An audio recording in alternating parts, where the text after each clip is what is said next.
Paul Masse, vous avez fait un très beau film, une animation de marionnette, une animation de stop motion qui s'appelle Précieux. Vous êtes jeune, vous avez 25 ans d'après ce que j'ai pu lire. Oui. Comment vous est venue l'idée de réaliser un film sur l'autisme, qui est tout de même un sujet assez sérieux? Alors en fait, ce qui est assez marrant, c'est que en fait, c'était une question d'angle vraiment et de manière d'attaquer le sujet. En fait, mon envie, c'était pas tant de faire un film sur l'autisme que de faire un film sur le regard qu'ont les personnes neurotypiques, ou en tout cas un peu privilégiées, sur des gens qui n'ont pas cette chance-là. Et en fait, essayer de raconter tout ce film du point de vue d'une personne qui elle, qui n'est pas concernée par le problème, en fait. Mhm. Et en fait, mon intérêt avec ce film-là, c'était pas tant de parler d'autisme que de parler de mécanismes d'exclusion et de prise de pouvoir de l'un sur l'autre, en fait, qui sont, je pense, assez universels. Enfin, Mhm. j'ai l'impression assez universels. La En jeunesse fait, du film, j'ai commencé à vouloir en parler, en fait, quand je suis sorti de l'école et que j'ai voulu rentrer sur le marché du travail et que j'avais du mal. Et en fait, c'était le voir des gens enfin, simplement, voilà, sortir d'une école, on était tous très plein de bonne volonté, un petit peu bisounours, comme on dit, oui. voilà, un peu naïf, quoi. Et ensuite, de voir ces mêmes personnes assez rapidement d'avoir un comportement très libéral dès qu'ils arrivaient sur le marché du travail. Oui. Et voilà. Donc en fait, ça venait de ça, quoi, plus, avant de vouloir. Et ensuite, je me suis dit, comment parler de ça? J'ai envie j'ai commencé vraiment à faire face à cette espèce de truc général qui est la prise de pouvoir de l'un sur l'autre et qui est quasiment accepté, en fait, qui est accepté et qui fait système en plus. Et en fait, je me suis dit, ce qui serait intéressant, ce serait de raconter ça avec des enfants, en fait. Parce que la jeunesse de ces rapports de force, en fait, me semblait remonter assez loin, quoi. Il y avait Oui, déjà des prises de pouvoir. mais Voilà. c'est très clair d'ailleurs, la cruauté qui s'établit progressivement entre Mm. les enfants du film, et c'est même assez troublant. Mm. Bah, c'était un peu ça le but, en fait. C'est dans la note d'intention du film, j'avais écrit ce truc-là, quoi, de dire que je voulais faire un film d'adulte, enfin un film d'animation pour adultes, dont tous les personnages sont des enfants, en fait. Mhm. Euh, Mais pourtant, en me préparant pour cette conversation, j'ai vu le film Children que vous avez fait à l'MK d'Angoulême en 2013. Et manifestement, vous semblez avoir un intérêt particulier pour des sujets liés aux troubles mentaux. Est-ce que oui. je me trompe? Alors, oui, c'est vrai que ça m'intéresse beaucoup. Après, c'est marrant parce que c'est un truc, j'arrive pas à expliquer pourquoi est-ce que moi, c'est un truc qui va m'attirer. Moi, j'ai pas de maladie psychiatrique Vous particulière. semblez pas. Ouais, enfin, pas plus que tout le monde, on va dire, quoi. Euh, dans ma famille directe, il y a pas de personnes qui sont touchées par ça. Je pense juste. En fait, ce qui m'intéresse plus, c'est la différence. Parce que ça, c'est un truc qui m'intéresse beaucoup, que je peux voir chez des proches, des amis. Qu'est-ce qui fait que des gens vont vouloir avoir une vie différente de celle d'autres personnes? Qu'est-ce qui fait que le rapport au groupe, en fait, surtout m'intéresse? Et en fait, et simplement le rapport à la différence d'une norme. Et en fait, celle qui, moi, me touche le plus, c'est la différence psychiatrique. Parce que ça me semble être encore plus. Bon, bien sûr, l'idée, c'est pas de faire une échelle de valeur parmi les minorités, évidemment, mais par contre, cette idée que ce qui est différent, c'est pas une couleur de peau, une religion, c'est vraiment la manière qu'on a de percevoir le monde Mhm. et de réfléchir. C'est un truc qui me semble être pas le pire, mais un des trucs qui va canaliser le plus en fait ces problématiques-là en fait. L'idée c'est pas de parler de maladie mentale c'est simplement de parler de ce que c'est qu'être une personne différente quoi. Ouais, je Et comprends. voilà et de se débattre face à une norme quoi. Oui, ben justement, parlant de différence, on remarque assez vite que tous les personnages de Précieux qui ne font pas partie de cette différence, disons, ont tous le même visage. Mm. Bon, il y a peut-être là-dedans une idée d'économie de mise en scène. Bon, vous n'avez pas à bricoler des nouvelles têtes, des nouveaux visages Pas pour du tous les tout. personnages, mais en même temps, c'est un choix qui est assez fort. Est-ce que vous pouvez nous dire comment vous est venue l'idée donc d'avoir tous ces personnages Mm. adultes et enfants avec la même tête? Alors effectivement c'est un choix d'économie de mise en scène. Après les deux sont liés en fait. C'est vu que je travaille tout le temps en stop motion en fait. Je peux assez difficilement m'empêcher de penser et puis j'en parle aussi dès les premiers stades de développement à mes amis qui font aussi de l'animation en stop motion et on peut assez difficilement s'empêcher de penser à la technique très très tôt.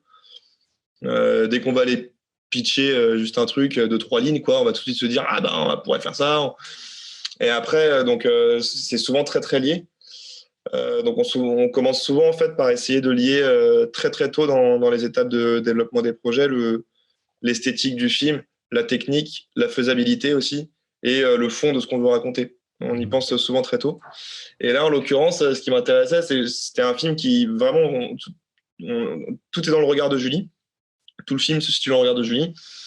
Et puis dans celui d'Émile, et en fait, je voulais montrer cette espèce de trucs qui se mettent à avoir en commun en fait et qui font qu'ils deviennent proches, qui est leur incapacité à se reconnaître dans l'autre en fait et à reconnaître l'autre en soi en fait. C'est une espèce de blocage pas de l'empathie mais oui, il y a un peu de ça quoi. Il y a une espèce de forme de blocage de l'empathie, de reconnaître l'autre en fait comme étant comme soi quoi, que ces deux enfants ont en commun en fait. Donc eux, en fait, c'est pour ça que c'est une question de regard entre les deux enfants. En fait, eux vont pouvoir se voir, se comprendre parce qu'ils vont avoir ces visages, voilà. Et les autres, en fait, ne sont que des groupes sociaux, en fait, et que soit les enfants, les autres enfants dans la classe, c'est une espèce de meute, quoi. Enfin, c'est comme et on les pensait vraiment comme ça l'animation, comme une genre de meute d'animaux, quoi. Et les adultes aussi, quoi. Parce qu'eux, ils représentent un peu une forme de l'institution plutôt qui est différente, mais qui que ce soit du côté des enfants ou des adultes, en fait, ça échappe à la singularité que ces enfants arrivent, que Émile et Julie arrivent à retrouver l'un l'autre, en fait. Vous avez développé le film tout d'abord, je crois, dans le cadre d'une résidence à Cyclique. Oui, il a été Oui. tourné à Cyclique. Il a été tourné à Cyclique. Bon, c'est un film assez élaboré. Il fait 13 minutes. Il y a beaucoup de décors. Ouais. Il y a beaucoup de personnages. Ouais. J'imagine que il a dû y avoir des difficultés pendant le tournage, étant donné que le projet est très élaboré. Donc, est-ce que vous pouvez nous parler du défi qu'a été le tournage et la réalisation de Précieux? Bah, alors, les trucs qui nous ont posé le plus problème pendant le film, ça c'est. Moi, je trouve que pour avoir travaillé sur d'autres projets, je trouve que ça a été difficile, mais je pense qu'on aurait pu bien plus se casser les dents, quoi. Ah oui. Parce que en fait, on a essayé de tout réfléchir. C'était pas de l'économie parce que les décors sont très grands, parce que voilà. Mais il n'y a pas trop de détails. Il y a beaucoup de récupération d'axes. En fait, quand on filmait, on récupérait beaucoup les mêmes axes. Et après, oui, la partie qui a été vraiment. C'est du court-métrage, donc évidemment, moi j'ai bossé la moitié du temps pas payé. Il y a plein de membres de l'équipe qui ont donné énormément de leur temps aussi. Après, la partie la plus compliquée pour moi, ça a été, et la plus épuisante, c'était le tournage. Parce qu'on n'avait pas beaucoup de temps en fait pour le faire. On était 2 animateurs. Francesco Gonzalez et moi. Et en plus de ça, on devait installer. Et en fait, même si le tournage était quand même pensé pour qu'on puisse le faire dans les temps, et on l'a fini dans les temps, on l'a fini un jour en avance par rapport au temps qu'on avait. Ah oui. Mais c'était ce qui était compliqué, c'était ça en fait, c'était le fait qu'il fallait aller vite, quoi. Donc il fallait tout le temps penser à l'efficacité à tous les niveaux et ne jamais être. En fait, il fallait être performatif là où il fallait l'être. Fran, l'autre animateur, est bien meilleur animateur que moi. Donc tous les plans un peu compliqués, c'est lui qui les a fait. Le plan le plan du plongeoir, par exemple, qui était un plan qu'il a dû mettre environ, je pense, plus de 2 semaines à tourner. Un plan très fort. Ouais, qui est... Et d'ailleurs, c'est marrant parce que c'est une idée de mise en scène qui vient de Quentin Zahaf, qui est mon ami qui fait tous les props du film. Un jour, on en discutait et puis il me disait, mais en fait, il faudrait que les enfants ils marchent comme des balles qui se chargeraient dans un fusil, quoi. Et je trouvais cette idée super, quoi. Donc c'est pas la mienne, c'est la sienne. Pour conclure, Paul, j'ai lu dans un entretien que Ma vie de courgette de Claude Barras est un film que vous affectionnez particulièrement. Oui, bien sûr.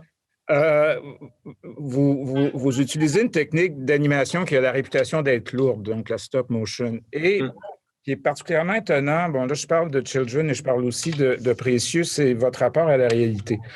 La stop motion, c'est un médium parfait pour la fantaisie, pour s'éloigner du réel, tandis que vous pratiquez un réalisme, et je ne le dis pas de façon péjorative, vous pratiquez un réalisme très exact, très, très précis. Est-ce que vous pouvez donc nous parler de votre intérêt quasi documentaire pour le réel à travers la technique de stop motion?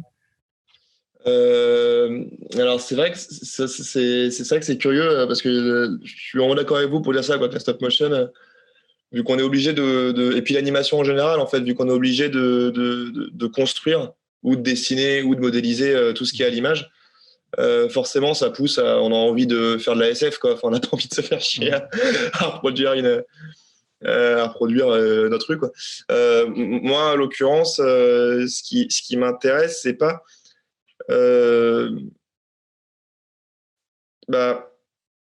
en fait, le truc et justement par rapport à Mine Courlette, ce qui est intéressant, c'est ce moment où on donne vie à une marionnette et de montrer que de donner le sentiment qu'elle est vivante, mais aussi qu'elle a une vie intérieure, en fait. Et ça, c'est un truc qui, en fait, assez naturellement, dans le style d'animation, essaye dans mon travail en tout cas, de me pousser vers le réalisme. Et après, il y avait un truc qui était assez marrant sur Précieux, c'est que en fait, on n'avait pas les moyens. On a beaucoup travaillé d'après les références. Moi, je suis allé dans l'école dans laquelle j'étais, en fait, dans mon ancien lycée. Je suis retourné prendre des photos pour les références. Donc, on travaillait beaucoup d'après les références, mais on n'avait pas les moyens de tout reproduire, quoi. On ne pouvait pas faire une salle de classe avec 300 livres. Donc, en fait, on devait trouver trouver des trucs qui ne sont pas réalistes, en fait, mais qui font quand même beaucoup penser, quoi. Donc, ces espèces de couleurs très, très moches, des lieux fonctionnels, comme, voilà. C'est la même chose ici. Mais ça, ça me fait trop marrer d'apprendre ça, quoi. Que toutes les écoles du monde sont moches, quoi. C'est un truc. Absolument. Et puis même tous les lieux, en fait, tous les lieux fonctionnels, quoi, qui sont pas faits pour avoir une beauté propre, mais voilà, les centres commerciaux, il y a un truc qui m'intéresse là-dedans, quoi. Et oui, c'est une question de réalisme, c'est aussi une question Ce qui m'intéresse, c'est pas de reproduire très fidèlement ces choses-là, c'est de comprendre ce qui en fait l'essence, quoi, et de les mettre dans les films. Je vous remercie beaucoup, Paul, pour nous avoir accordé ces quelques minutes. On espère un jour pouvoir vous accueillir à Montréal. D'ici là, je vous souhaite la meilleure des chances dans vos futurs projets. Merci. Merci beaucoup. Merci. Au revoir.